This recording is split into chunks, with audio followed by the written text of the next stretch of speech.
आप सभी को जय वीर नमो बुद्धाय।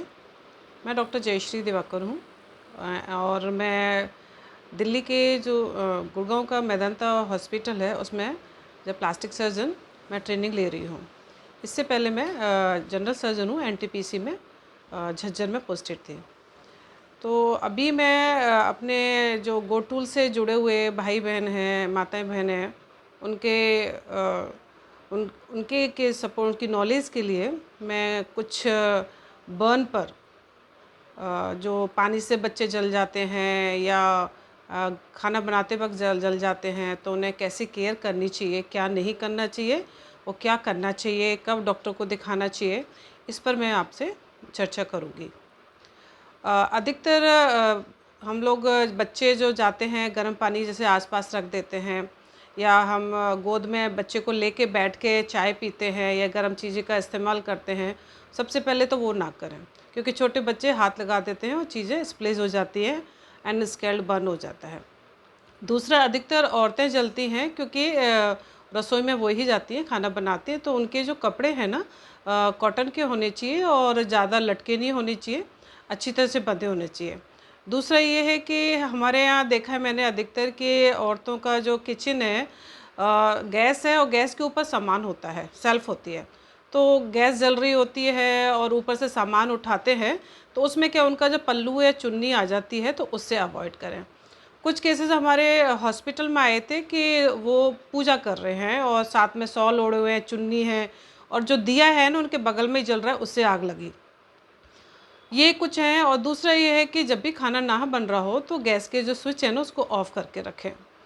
तो ये कुछ हैं जो हमें सावधानी बरतनी चाहिए।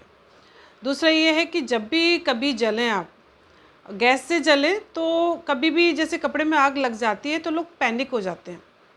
उस केस में कभी भी हमें दौड़ना नहीं चाहिए। अगर जगह है तो उस जगह आप लेट जाएँ, उस जगह उसको प्रेशर से दबा दें, या दूसरा कोई कपड़ा है अगर बगल में कोई है उसे कपड़े से ढक दें उसे, ताकि वो जो आग है ना बढ़े। लोग अधिकतर पैनिक हो जाते हैं, जैसे ही कपड़े में आग लगती है वो दौड़ने लगते हैं इधर से उधर, तो उससे क्या होता है कि हवा लग जाती है। हवा लगती है तो उसी के साथ जो कपड़ों में आग लगे वो भी बढ़ जाती है। तो सबसे पहले ये करें कि कपड़े उसे उतार दें, और अगर नहीं उतर सकता है तो आप ज़मीन पे लेट जाएँ, उससे क्या है आग बुझ जाएगी। और दूसरा ये है कि कहीं भी आप जल जाएँ तो उस जगह कपड़े जैसे निकाल के उस जगह आप कुछ भी ना लगाएं, आप है ना ठंडा पानी से उसे धीरे धीरे कंटिन्यूसली डालते रहें और 10 मिनट तक कम से कम डालें। 10 मिनट में वो जलने का जो इफ़ेक्ट है वो कम हो जाता है। सबसे जो बड़ी गलती करते हैं वो लोग है कि उस पे कोलगेट है या कुछ एप्लीकेशन जो होता है, हल्दी है, घर में जो भी कुछ पड़ा रहता है वो लगाना शुरू कर देते हैं। तो ये तो कभी ना करें। कुछ लोग हैं तो गोबर लगा लेते हैं, कोई मिट्टी लगा लेता है कि उसमें ठीक हो जाएगा या एकदम उसका हील हो जाएगा, बट ये सबसे बड़ी गलती होती है। हम जो बर्न हो जाता है उसको और इन्फेक्शन देते हैं। तो ये जो एप्लीकेशन है जो लगाना है वो कभी ना करें। उसको सिर्फ आप 10 मिनट तक ठंडे पानी में, अगर कोई बाल्टी है या फिर कुछ गिलास उसमें फिंगर डाल सकते हैं, हाथ है तो उसमें ठंडा पानी डाल सकते हैं, सिर्फ आपको 10 मिनट तक ठंडा पानी डालना है। दूसरा ये है कि वो जो बर्न होता है आपका, एक सुपरफिशियल होता है और एक डीप होता है। सुपरफिशियल बर्न में आपकी जो स्किन है ना थोड़ा सा रेड हो जाती है और हो सकता है इमिडिएटली ब्लिस्टर हो जाए और जलन हो। तो उस केस में आपको ठंडा पानी डालते रहना है और सफाई रखनी, कोई अच्छा साफ़ सुथरा कपड़ा है उससे ढक दीजिए। एंड घर में आपके पास कोई सिल्वरेक्स क्रीम आती है स्पेशली इस बर्न की केयर के लिए, वो लगा सकते हैं। अगर ज़्यादा बर्न हो रहा है तो ज़ाइलोकेन जेली होती है। मोस्टली अगर मुझे मेरे हिसाब से तो सभी घर में जिनमें बच्चे हैं थोड़ा सा एक ट्यूब और ज़ाइलोकेन जेली रखनी चाहिए, ताकि हम इमिडिएटली उसको साफ़ करके लगा सकें और जो आपको दर्द हो रहा है उससे आराम मिल सके। दूसरा ये है कि अगर आप बच्चे का लग रहा है कि बहुत ज़्यादा जल गया है, बच्चों में क्या होता है कि स्किन जो सरफेस है वो ज़्यादा होता है और वो ज़्यादा परेशान हो जाते हैं और उनके बॉडी में ज़्यादा हार्मफुल इफ़ेक्ट होता है। तो उस केस में बच्चे को हमेशा पूरा थोड़ा सफाई करके ठंडा पानी डाल के एंड साफ़ कपड़े में कवर करके हॉस्पिटल में ले जाएं या आसपास जो कोई डॉक्टर उसको दिखाएं। उससे आगे क्या है कि जो एक फर्दर प्रोग्रेस होता है कि वो सुपरफिशियल से डीप ना बने या इन्फेक्शन ना हो या बच्चा को ज़्यादा डिहाइड्रेशन ना हो, तो उसे जल्दी से ट्रीटमेंट दिया जा सके। और बर्न जो डीप बर्न होते हैं, डीप बर्न में आप क्या है कि स्किन है कि आपकी एकदम ये ब्लिस्टर बन जाएगा, नीचे आपका जो स्किन है ना आपकी दिखेगी वो येलो कलर की दिखेगी, डार्क सफ़ेद कलर का दिखेगा या ब्लैक हो सकता है। तो वो इसका मतलब आप समझिए कि आपका जो बर्न है वो डीप हो गया है, वो आपके स्किन से नीचे जा चुका है। तो उस केस में आपको बहुत कम दर्द होगा, लेकिन होगा। तो उस केस में आपको इमीडिएटली डॉक्टर के पास जाना है, और डॉक्टर के पास जाके आप जो भी डॉक्टर एडवाइस करता है तो उसके अकॉर्डिंग आप एंटीबायोटिक, डॉक्टर जो एडवाइस करेंगे, सिल्वरेक्स क्रीम करेंगे, ड्रेसिंग देंगे, एंड उनको फॉलो करना है। तो आगे ये है कि हमारा जो एक जो होना चाहिए कि जो भी सुपरफिशियल बर्न है वो आगे बढ़ना नहीं चाहिए, और हमारे बच्चे को कोई इन्फेक्शन नहीं होना चाहिए। इमीडिएटली आपको डॉक्टर के पास ले जाना चाहिए।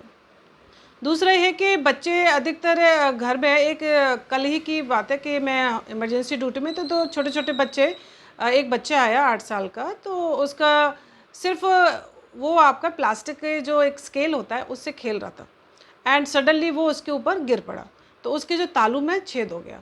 तो कभी कभी ये बच्चों को हमें मना करना चाहिए कि कभी भी मुंह के अंदर स्केल ना लें या पेंसिल ना, क्यों कभी भी वो टकरा सकते हैं तो उनके तालू में छेद हो जाएगा। तो कल हमें रात में उसे इमरजेंसी में उसके तालू को बेहोश करके उसको हमें सूचना करनी पड़ी। तो ये एक इंसिडेंस है, बच्चों को अवॉइड करनी चाहिए, हमारे बच्चों को ये चीज़ हमें समझानी चाहिए कि मुंह में ना डालें।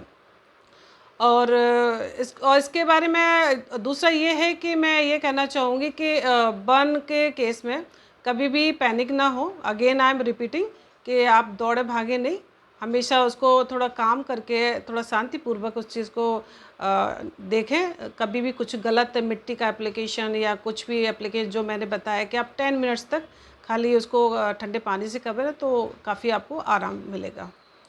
और मैं गोटुल इंडिया से गोटुल इंडिया की जो अपनी संस्था है, ये हमारे बच्चों को जो उनके पास रिसोर्सेज नहीं है बट दे आर काफ़ी इंटेलिजेंट हैं, एंड उनका मार्क्स अच्छे आते हैं, बट उनके जो घर की जो स्थितियां हैं बहुत बुरी हैं, और उनके पेरेंट्स उनको पढ़ा नहीं पाते हैं, but they are so intelligent.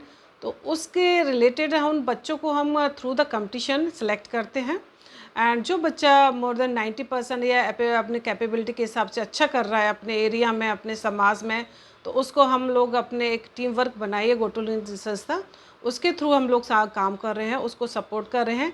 जो उसका अगर एग्ज़ाम में आगे उसे बढ़ने की इच्छा है तो उसको हम सपोर्ट करते रहेंगे। उसी का एक आइडियोलॉजी लेके हमारी जो गोटुल संस्था है उसका हमारा ये स्थापना हुई है। तो आप सभी से रिक्वेस्ट है कि गोटुल इंडिया से जुड़ें और इसके चैनल को सब्सक्राइब करें, इसके वीडियो को, और जितने भी मैसेज हैं 1 बाय 1 सेकेंड्स में या वीकली जो 15 डेज़ में हम लोग अपडेट करते हैं उसे देखते रहें, और सब्सक्राइब करें, लाइक करें। और जिस टॉपिक पे मैं, क्योंकि प्लास्टिक सर्जरी मेदांता में मैं ट्रेनिंग ले रही हूँ, तो बहुत सारे प्लास्टिक का मतलब ये नहीं होता कि एक कॉस्मेटिक सर्जरी मतलब, है ना। इसका मतलब ये होता है कि कोई भी ट्रॉमा की वजह से, चोट की वजह से अगर आपका फेस में इंजरी हो गई है, अगर आपकी हाथ कट गया है या ये फिंगर कट गई है, आपका मुंह टेढ़ा हो गया है या आपका आईब्रो कट गया है, तो उसका एक नॉर्मल कंडीशन में लाना ही काम होता है हमें। उसको सॉफ्ट टिश्यू से लॉस हो जाता है, उसको कवर करना होता है। तो इन केस अगर कोई भी आपकी इंक्वायरी है किसी भी टॉपिक पे, आप आगे अगर बात करना चाहते हैं, तो मैं आगे से उस टॉपिक के बारे में बताना चाहूँगी। आपका उसमें अपना मैसेज करें कि आप किस टॉपिक से रिलेटेड बात करना चाहते हैं, तो उस टॉपिक के बारे में मैं आगे बताऊँगी। आप सभी को नमस्कार।